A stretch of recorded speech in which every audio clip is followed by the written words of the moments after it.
రేయ్, శివగామి నా కోసం ఏడుస్తోందట. ఏంట్రా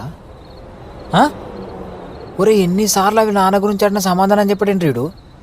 ఏమ్రా? ఏమోరబ్బా, అప్పటిదాకా గుడిగుడిలాడి ఈడించి నేను నాన్న పేరు చెప్పగానే ఎందుకు గమనే దేవుడికి తెలీదు. ఈడ్రా అబ్బాయ, చిన్నప్పటి నుంచి 24 గంటలు నా ముడ్డి చుట్టూ తిరిగేటోడు. ఈ నా కొడుక్కి నా సంకలో తప్ప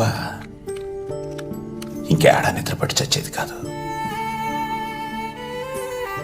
అడిగే బట్టలేయాలో, ఎలా తల దువ్వాలో అన్నీ నాకు బాగా తెలుసురా. పక్క పాపిడి హీరోలా ఉండేవాడు. ఆఖరికి రాబ్బయ్యా, ఆడికి పప్పు చారన్నం కలిపి తినిపిస్తా ఉంటే ఓ పక్క రసం కారిపోతా ఉంటే ఈ చేత్తో పట్టుకుని ఇట్టా తాగించేవాడిని. భలే తాగేవాడ్రా నా కొడుకు.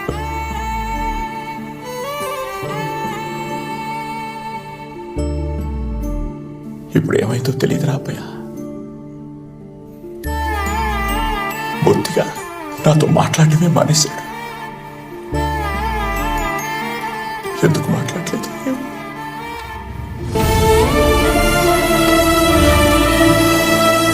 వద్దురా, ఇట్లాంటి నా కొడుకు ఎవరికి పుట్టిసావద్దు.